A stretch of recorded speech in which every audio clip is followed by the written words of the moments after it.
بسم اللہ الرحمن الرحیم نحمدہ ونصلی علی رسولہ الکریم اما بعد السلام علیکم ورحمۃ اللہ وبرکاتہ۔ میری عزیز بہنوں، کتابوں میں ایک بڑا زبردست واقعہ لکھا ہے کہ ایک مرتبہ حضرت موسیٰ علیہ السلام سے شیطان کی ملاقات ہوئی تو شیطان نے حضرت موسیٰ علیہ السلام سے کہا کہ آپ تو کلیم اللہ ہے، اللہ سے آپ ہم کلام ہوتے ہیں، آپ اللہ سے بات کرتے ہیں، تو اللہ سے کہنا کہ کیا میری توبہ قبول ہو سکتی ہے؟ میں نے اتنے گناہ کر لیے ہیں، کیا میرے لیے اب بھی توبہ کا کوئی راستہ بچا ہوا ہے؟ تو حضرت موسیٰ علیہ السلام نے اللہ سے پوچھا کہ کیا شیطان کو اس کے گناہوں کی معافی مل سکتی ہے؟ اللہ نے جواب میں کہا مل سکتی ہے۔ موسیٰ علیہ السلام نے آ کر شیطان کو جواب سنا دیا۔ شیطان سن کر بڑا خوش ہونے لگا کہ واہ، اب تک تو میں نے کتنے گناہ کر لیے، نہ جانے کتنے لوگوں کو، ہزاروں لاکھوں لوگوں کو جہنم رسید کروا دیا، اور اب بھی میری توبہ قبول ہو سکتی ہے؟ شیطان یہ سن کر بہت خوش ہونے لگا، اور پھر اس نے کہا کہ ذرا مجھے یہ پوچھ کر بتائیں کہ توبہ کا طریقہ کیا ہوگا؟ نماز پڑھ کر معافی مانگنی ہے، روزہ رکھ کر، تسبیح پڑھ کر، تلاوت کر کے، کس عمل کے ذریعے توبہ کرنا ہے؟ چنانچہ حضرت موسیٰ علیہ السلام نے اللہ سے پوچھا۔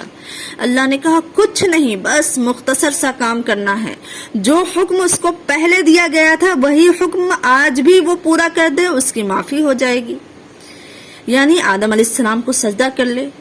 موسیٰ علیہ السلام نے شیطان کو یہ جواب آ کر سنا دیا۔ یہ جواب سننا تھا کہ شیطان بھڑک گیا کہ یہ کیسے ہو سکتا ہے؟ اگر یہی سجدہ کرنا ہوتا مجھے تو میں پہلے نہ کر لیتا کہ میں راندہ درگاہ ہو جاتا؟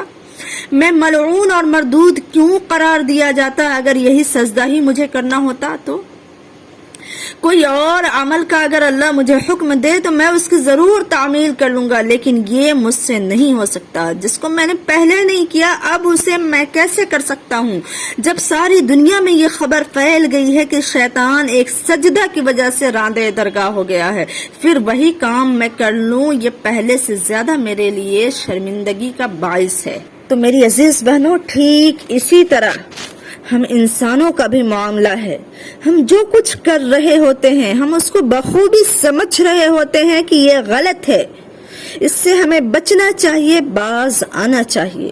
جس راستے پہ ہم چل رہے ہوتے ہیں اس راستے کا انجام کیا ہوگا ہمیں یہ بات اچھے سے پتا ہوتا ہے، لیکن اندر کی جو ضمیر ہے، اندر کا جو انا ہے، جو خود پرستی ہے، وہ ہمیں حق کی طرف لوٹنے سے، مائل ہونے سے روکتی ہے کہ اگر ہم نے یہ کر لیا، یہ ہمارے اندر سوچ ہوتی ہے کہ اگر ہم نے یہ کر لیا تو معاشرہ ہمارے بارے میں کیا سوچے گا۔ ہزارہ سال تک عورت کو چہرے کے حجاب کا حکم تھا، لیکن اس پر عمل پیرا ہونے میں بہت ساری مشکلات پیدا ہو رہی تھی، سانسیں اٹک رہی تھیں، حجاب کرتے ہوئے گرمی اور بے چینی محسوس ہوتی تھی، معاشرے میں چیمی گوئیاں کا خدشہ رہتا تھا، لیکن آج ماسک میں یہ سارے خدشات، ساری پریشانیاں ختم ہو گئی۔ تو خدا کے حکم پہ ہزارہ سال میں عمل پیرا نہ ہو سکے اور سرکار کے حکم پر ایک لمحہ میں عمل پیرا ہو گئے، یہ اللہ کے غضب کو دعوت دیتا